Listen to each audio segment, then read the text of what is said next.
This is Jack. This is one of Luke's best friends.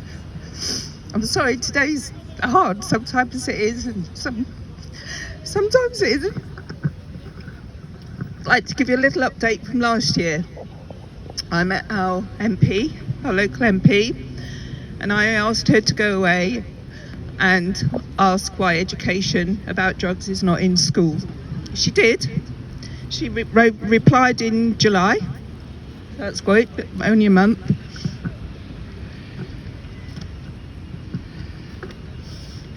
These are the words, just a few of the words that were used. Crack down on illegal activity. Divert youngsters away from drug taking and criminality. Youth intervention workers for higher risk students involved in, not in the same sentence, involved in dealing.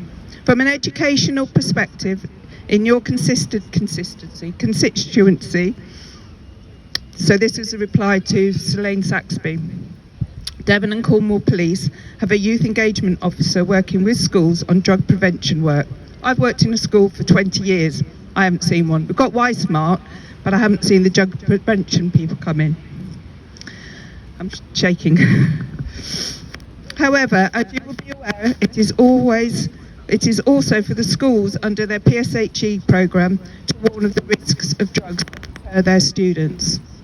Schools are not allowed to tell their students about harm reduction, okay? Their education is don't take it, don't do it, it's bad for you, you'll go to jail. I have with me here also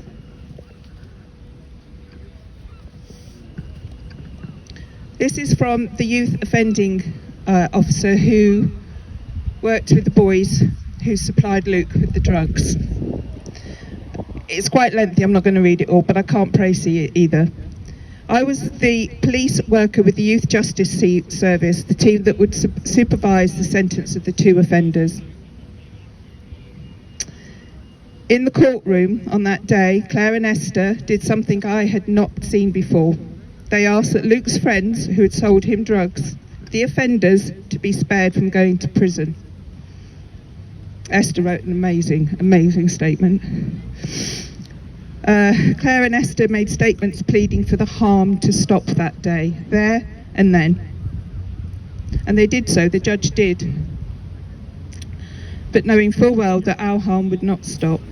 This was in the summer of 2018. You're amazing!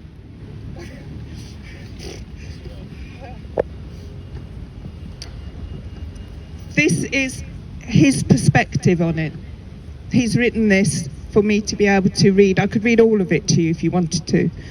It was then, and remains now, the single hardest day I have completed at work. This is one of the people that this letter says is one of our crime prevention officers. He agrees with us. We need to educate our children. We need to tell them. I'm shaking too much, I'm sorry.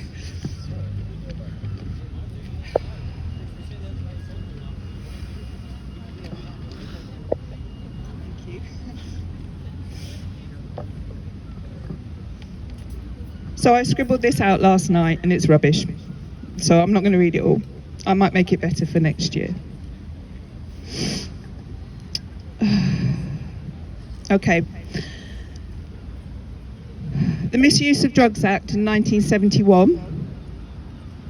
Luke died. I got this wrong last year, by the way. I couldn't do the maths, so I rang up one of our maths teachers, Mr. Clooney, and asked him to do the maths for me, because I got it completely wrong last year. Luke died 46 years after the Misuse of Drugs Act. No, that can't be right. That's Leah Betts. I don't know. I'm sorry. I think... Sorry? I wonder if Luke's 42 years and Leah Betts was 46. I don't know. I'm sorry. And of course we've got Martha as well. These children, Luke was 16, Martha 15, 16, Leah Betts 14. These children died. These people died and they shouldn't have done. We need to go, we need to get the laws changed, and it is slowly changing. The laws aren't changing, but it's gaining more and more awareness, and activities like this and lobbying Parliament. Hopefully one day our children will be allowed to be taught. Start low, take it slow, crush, dab, wait. Phrases I'd never heard before. Maybe. But not in school. So this needs to be in school. Our children need to be safe. They need to be taught in school how to be safe. Thank you.